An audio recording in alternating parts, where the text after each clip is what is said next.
Here we go. Welcome back to another edition of the Wolverine.com podcast. This is our Skype edition with Doug Skene. Doug, it's good to see your face, man. First things first here. Are you ready to unveil your beach bod, man? You got to do this read, and it says you're in luck because our friends at Manscaped just launched their fourth generation performance package, which includes the Lawnmower 4.0. You heard that right, the 4.0. Complement your summer bod Skene with a trim from the leaders in male grooming. Tracy, your wife will appreciate it. The sun is shining and calling your name, fellas. Join the 2 million men worldwide, including me, who trust Manscaped and get ready for hot guy summer by going to manscaped.com for 20% off plus free shipping with the code 20GoBlue. That's 20% off plus free shipping with the code 20GoBlue. So, man, I got to tell you, it's a great product. I've gotten it for my kids. I've gotten it for me. Going to get it for my dad for Father's Day. If he watches this, you're welcome. So probably get one for you, buddy.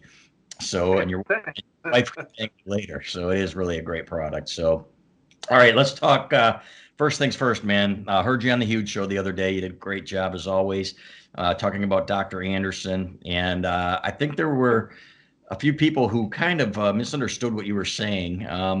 And we had a lot of stuff on the message board saying that you were abused and you didn't know it and so on and so forth. I want you to clarify here what exactly you said on the Huge Show and your thoughts on Dr. Anderson. Well, what I said was, and we were in the conversation, we were going back and I was recalling my experiences having physicals and the few times that I was sick or had an issue to go see Dr. Anderson. And what I talked about was, the annual physicals, which for me were absolutely as normal as any other physical that I had ever had in my life. High school or beyond college, in the NFL, they were all the same, nothing unusual.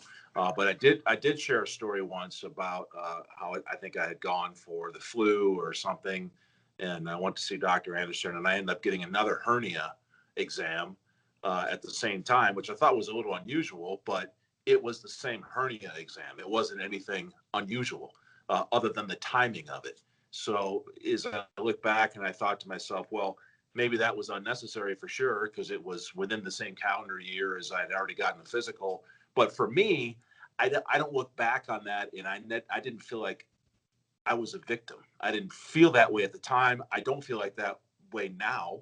And so I can understand how other people may define what they consider to be abuse or being the victim, and if they were in that situation. But I don't feel that way. So that's how I've moved on. But I also clarified in my conversation on the Huge Show that other guys had other experiences, and they were far different than mine. And I know some people that had these experiences. And at the time, what we were told was, hey, Doc A is one of the premier urologists in the country. So, this guy's an expert, right? And we've heard that before from some of these creepy doctors now that we look back in the course of time, we know that, yeah, they may have been a good doctor. They may have known the science really well, but they were also a creep. And obviously this was the case with Dr. Anderson, as we now know. So some guys had very different experiences, and I'm not going to get into the business of telling anybody else how they should or shouldn't feel about what happened to them or what they should or shouldn't do now. And so that includes me. So anybody that feels like I should be doing something that I'm not doing, well, okay, thanks for your opinion, but I'm not a victim. I don't feel like a victim. It didn't bother me then. It doesn't bother me now. I'm moving on. I just don't want to own the drama here for me, Balas, for me. And so I feel terrible about what happened to guys and the guys that feel like they've been abused, not knowing what they've done. They feel like they were taken advantage of, and that's absolutely normal. And I support my former teammates that feel that way, and that's okay. I just personally, I'm not in that camp. So, but I support my teammates. Yeah. Hearing from people on campus yesterday, it sounds like the Regents are going to act, at least one or two, on the Schembechler statue and taking the name off the building. I want your thoughts on that because obviously that's a guy who was very special to you. I remember calling you when Bo died, in 2006. We were on the way down to Columbus, and you were in tears, man. And it wasn't just you; it was all these guys that we spoke with. Had such an impact on your lives, Right. And so, your thoughts on the possibility of that statue coming down and basically his name being erased from campus?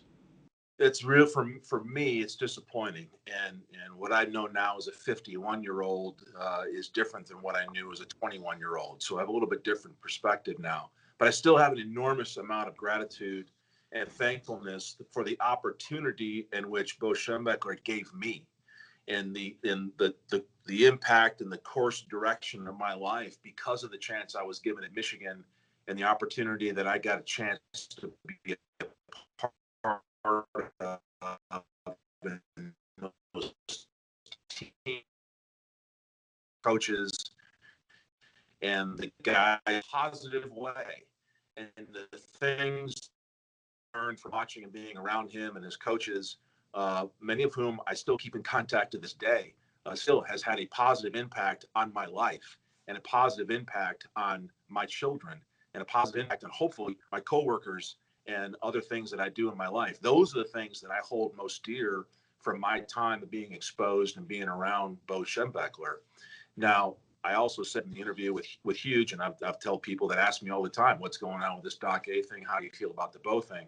I don't want the statue being taken down because although it looks and appears like Bo may have been aware to a degree that something fishy may have been going on, for me, it doesn't negate all the positivity and the good things that the man instilled in thousands of people were positively impacted. So I think we can safely say that Bo Schembechler may not have been perfect, and that shouldn't be a shock to anybody. As I said in the Huge interview, Balas, no one's perfect. We all make bad decisions, myself included. Sadly, probably too often. I hope I'm getting better, as we all try to get. There was only one perfect person that ever walked the face of this earth, and we all know what happened to him. And so, if the standard is perfection, and if the standard is nothing short of perfection, and there's some sort of line drawn that some arbitrary rule gets to be drawn up as the generations change into the future, you might as well take all the names down and everything ever. Just take them all down, because no one has led a perfect life. And now we know, based on what I read from yesterday's discussion of some of the former players, that some guys feel like now Don Canham was the one who should have been the one pulling the trigger. So I guess you better take Canham's name off of the swimming building down there in Ann Arbor. So again, just take all the names down. And if that's going to be the standard, I think it's safe to say that this whole renaming and taking names and statues down across the country in the context of the era at which they lived and the era at which they made decisions and did things are far different than where they are now. We, as hopefully a society, are better than we were 50 years ago, 100 years ago. I think we could look around and say we are better. We treat people hopefully with more respect nowadays than we ever did back then. So this goes back to the Fielding Yost discussion that you and I had. And so I'm not a fan of taking the name down, because who's next? And who's next after that? And it'll never stop. You can just continue to erase names forever. So I freely admit that Bo was not perfect, because guys apparently said things to Bo and felt like things weren't right, and he didn't do enough, whatever. The players in this situation, the Doc A situation, they're all gone. They're gone and passed on. And so taking the name down is not going to change what happened. And yet for future generations, this is, again, my opinion, for future generations, the positive things that Bo instilled in so many people, you take his name down, you take the statue down, some of those lessons might be lost. I don't know, Balas, but as I also said in the Huge show, they're going to rip his statue down. They're going to take his name down. But for me, that's not going to change what I know. The coach that I had and the positive things that I still live with to this day are still there. Take a statue down, it doesn't change what I think. And I'm guessing that the same is true for a lot of your teammates and the guys in your circle that you've spoken with? Yes, absolutely. Feel the same. Again, I can loosely speak for them, but I will not officially speak for them. The guys feel a lot the same. Although no one's perfect, we love the man because of the opportunity that he gave us and the program that he gave us a chance to be a part of, and the lessons that we learned, again, that we are instilling in our lives today. and moving on and passing on to hopefully our children the discipline, the hard things that we had to do because it was the right thing to do. That's kind of how we feel. And it obviously you get varying emotions out there, Balas. There's a lot of guys that feel really, really strongly about this. And like I said just a few seconds ago, you can take a statue down and take his name off of there. It's not going to change the way we feel about him. Yeah, no question about it. I actually had a chance to talk to Schembechler. I feel really bad for the family, obviously, and this has been really hard on them as well. Obviously, feel bad for the victims of Dr. Anderson. I want to make that perfectly clear as well. Yeah. But man, it's a tough time for everybody. So let's lighten it up here a little bit. I wanted to get your opinion on the no red in Schembechler Hall edict. Now, somebody said that Gittleson had that too, and he said, "Get that red shit off of here," or something like that. Yeah. And to that, no. And Balas, what I guess my question is, when did that rule stop? Because that was the rule forever. You weren't allowed to wear red or green in any way, shape, or form in that building for 30 years. So when did it stop? I wasn't aware of that. And although sadly it doesn't surprise me now, because it's just another. I'll guess it stopped with Rich Rodriguez. That's just my guess. Yeah, maybe that's what it was. But there's nothing red, and I did read some about red Gatorade, and I was trying to think, man, did we ever have red Gatorade around when I was there? And I don't think we did. We had the original yellow Gatorade, which I still think is the best to this day. And so no, red wasn't allowed. I remember Kurt Mallory, who's still a very good friend of mine. His dad was the head coach at Indiana. Yeah. And I remember I ended up with like an Indiana University shirt or something like that. And I happened to wear it in the building. I was immediately thrown out of the building because A, it was Indiana, but B, it was also red. So, that memory, we talk about the intensity around the rivalries, and red was never acceptable. And I don't own any green shirts to this day, Balas, although I do have one red T-shirt, and I only wear it in very selective situations, which is typically when I'm working out and I get it sweaty and gross. I know exactly what that one is. I'm not on board with it. I just want to make that clear. But I appreciate you supporting your friend. So, and no, it's not Ohio State. So I can't imagine that we'd ever see you in any OSU gear. So did you ever see you get kicked out of the building by Gittleson or ripped on for wearing red or green? Absolutely. Yeah, absolutely. I remember guys walking in wearing some portion of their shirt or whatever was green or red, and Mike across the weight room would yell and say, "Get the hell out of the building, get that shirt out of here now. Do not come back until you're wearing something that is obviously Michigan." And so, that went on for 30 years in that building, Balas. Yeah. I am seeing a lot of pushback to people that support Bo, including Schembechler obviously released. I want to go back to this just for a second because I'd forgotten to mention this. Released a statement, saying, hey, support Bo and stick up for Bo, stand up for Bo. And, the pushback is you're terrible people if you stand up for Bo. And it's gotten pretty ugly, man. There's no question about it. And you've got a couple clowns in Detroit media that are just, pounding it, pounding it. Your thoughts on that as well? Because obviously you're one of those guys that said you're not about to cancel Bill Schembechler. Yeah, so it's easy for anybody to sit back in their chair and tell someone else what they should or shouldn't be feeling. The fact of the matter is, this man changed the lives of so many people in a positive way. When you say, or you hear the term, we're sticking up for Bo, it doesn't mean we're dismissing what has happened to these guys and what did happen to these guys and what they're feeling today. It doesn't mean we're dismissing that. What I'm saying, is saying that I'm not going to eliminate all the positivity that this man had on my life and my family. So because of this one thing, I'm not sticking up for physical and sexual abuse. No one's sticking up for that. But we are trying to differentiate and say, hey, there's still a lot of positive things here. And as far as, guys in the local Detroit media, I think you're probably alluding to some people that are on the radio and whatnot. I always look at it this way. If anybody wants to spike attention span to the radio show, all you got to do is rip on Michigan.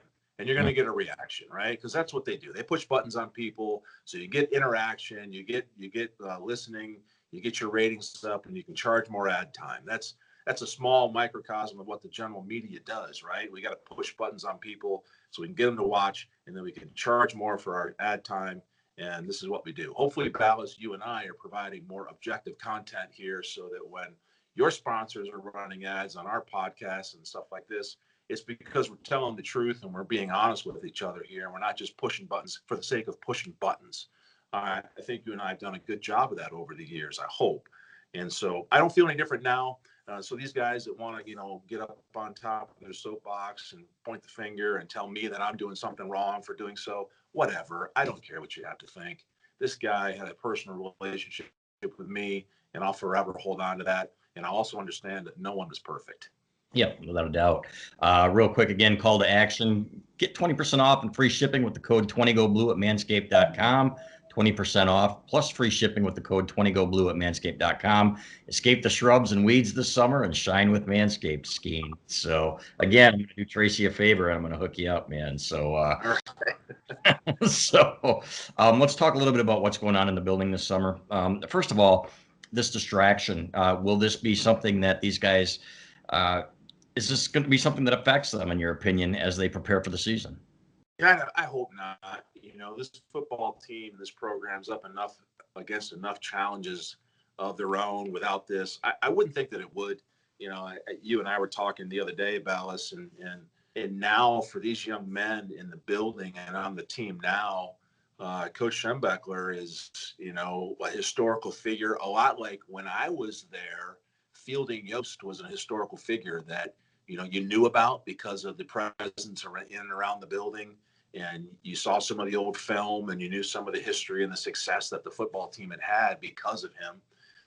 But I wouldn't think, and I hope not, that this current team is going to have their performance and ability to go out, block, and tackle be affected because of the situation going on with what happened with men that are long passed away at this point. So I don't think that it will. I hope that it doesn't. And I hope that people that cover this team in the general media don't force them to become a distraction with this topic because it's, like I said earlier, it's hard to win. And this team right now is having a hard time winning in big games. So hopefully they keep that focus. But I don't think that it would. It wouldn't for me. I would be focused on my team and what I'm going to do. Back when you played long ago now, hard to believe how long it's been, 30 years. What were you doing? Was it optional, these workouts? Did you have to stay in Ann Arbor, or did you just understand that, hey, we better? It's totally optional. The summer times were voluntary, but the leadership of the roster, not the coaches, the roster leadership, the juniors and seniors that wanted to have a great junior and senior year and win a championship, they all hung around. We were there in the summertime because in order to win championships, that's what teams had to do. You had to stay in Ann Arbor, which as a young guy, you think is some sort of sacrifice because you want to go home and be hanging out with your high school buddies and your family, et cetera. But you quickly realize how much fun, at least we had at the time in Ann Arbor in the summer times, going over and playing volleyball. Or I remember playing softball over there at Elbel Field across from the natatorium and the band facility there now. I'll never forget Greg Skrepenak hitting a softball over the railroad tracks in left field. From that little softball field. Yes, just absolutely crushed the ball. And when you played the hot corner in the softball night and Screp is up to bat, or Dean Dingman and some of these guys, you better watch out because you get killed out there playing. And there's so much fun Balas has had in the summertime. And I look back at our teams that I had a chance to be a part of, and that's when we bonded. That's when the camaraderie really, really grew. You and I have shared stories about John Vitale and the infamous night where he threw 30 hamburgers on a grill, and me, Steve Everett, and Joe Cacuzo were all like, "Oh my God, we have to eat these because Captain Vitale just cooked them all." We weren't planning on eating 30 hamburgers, but Vitale cooked them. Those kind of memories still burned into my head to this day. They're all good. They're positive. I look back on them, and that's when we came together because we spent so much time together. and had fun fishing up on the river there, the Huron River, going canoeing. We just had so much fun in the summertime. It's a good thing that guys stay around, but none of it was required, but you wanted to be there. Yeah. Now, did Dingman like grease the ball on his permed head when he was pitching? Get a little action. Yeah. Dingman had that mullet going, and so he had that. I think got a little curly. Yeah, he got a little curly in the back there, but he was a badass though, wasn't he?